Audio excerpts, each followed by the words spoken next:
Assalamualaikum warahmatullahi wabarakatuh. Perkenalkan, nama saya Inamul Hasan Adayan, NIT 23092704, kelas Delta Prodi di 4 MTU.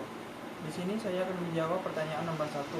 Komunikasi dianggap kunci dalam konteks manajemen karena memiliki peran yang penting dalam menjalankan proses manajemen risiko, memperoleh pergerakan yang jelas, meningkatkan kekompakan, dan menciptakan hubungan yang harmonis antara manajer dan karyawan organisasi. 3. Contoh komunikasi yang efektif dapat meningkatkan kinerja organisasi. Yang pertama adalah memperjelas tujuan dan arah organisasi, sehingga karyawan dapat bekerja sesuai dengan visi dan misi organisasi. Yang kedua adalah meningkatkan motivasi dan kepuasan kerja karyawan, sehingga karyawan dapat meningkatkan produktivitas, loyalitas, dan kreativitas. Contoh penerapan pada perusahaan. Pada perusahaan Asana, salah satu praktik komunikasi efektif yang dilakukan adalah sesi umpan balik 1:2 antara manajer dan karyawan. Sesi ini bertujuan untuk memberikan saran, kritik, dan masukan yang konstruktif untuk meningkatkan kinerja karyawan. Sesi ini juga bertujuan untuk meningkatkan kepercayaan, keterbukaan, dan hubungan yang baik antara manajer dan karyawan. Beberapa hambatan umum dalam komunikasi manajerial dan cara mengatasinya. Yang pertama adalah hambatan semantik.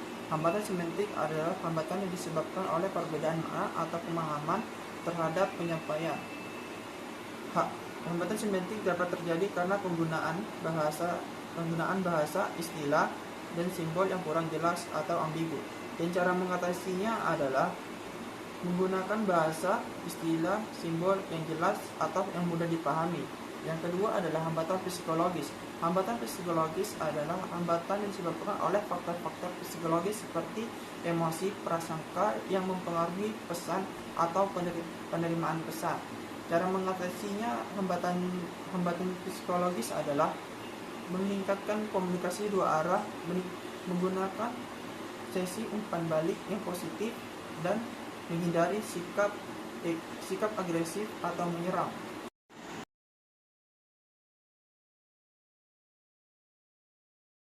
Jawaban nomor 2. Perbedaan tentang kepemimpinan dan manajemen. Yang pertama adalah manajemen. Manajemen adalah sebuah proses yang membuat perencanaan, mengelola sumber daya, aktivitas, dan tujuan organisasi dengan cara yang efektif dan efisien. Dan yang kedua adalah kepemimpinan. Kepemimpinan adalah kemampuan orang yang bisa mempengaruhi, mengarahkan, dan memotivasi orang-orang untuk mencapai tujuan bersama. Beberapa strategi yang dapat digunakan para pemimpin untuk memotivasi dan menginspirasi orang lain. Yang pertama adalah menjaga komunikasi terbuka. Pemimpin yang terbuka dan transparan dapat menciptakan hubungan yang baik dengan timnya.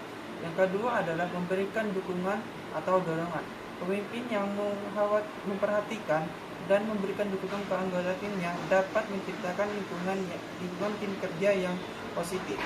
Yang ketiga adalah memberikan arah yang jelas. Pemimpin memberikan arah yang jelas kepada timnya dengan visi yang inspiratif tentang tujuan jangka panjang. Contoh tokoh pemimpin: Jacinda Ardern, Perdana Menteri Selandia Baru yang dikenal sebagai empatik, inklusif, dan responsif.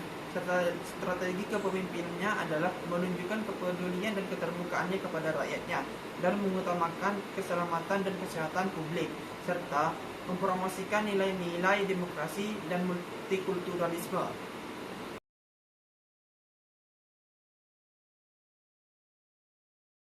Jawaban nomor 3. Teknologi informasi memiliki dampak yang signifikan pada praktek manajemen saat ini. Penggunaan teknologi informasi dapat meningkatkan efisiensi, kolaborasi, dan pengambilan keputusan dalam suatu organisasi. Contoh meningkatkan kolaborasi.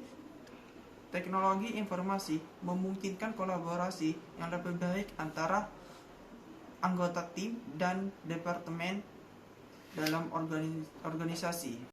Contoh meningkatkan efisiensi. Teknologi informasi memungkinkan otomatisasi pada proses bisnis dan upaya menyelesaikan tugas-tugas rutin. Contoh meningkatkan pengambilan keputusan. Teknologi informasi menyediakan akses cepat dan mudah ke data dan informasi yang secara relevan.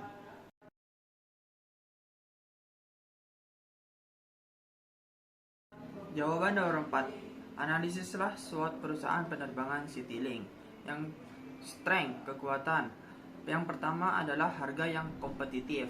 Yang kedua adalah pertumbuhan jaringan rute. Yang ketiga adalah pendekatan yang inovatif.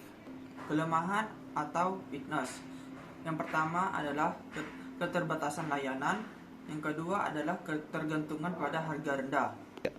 Peluang atau opportunity, peningkatan permintaan pasar domestik dan kolaborasi dan kemitraan. Ancaman atau threats, yang pertama adalah persaingan yang ketat, yang kedua ketidakpastian ekonomi,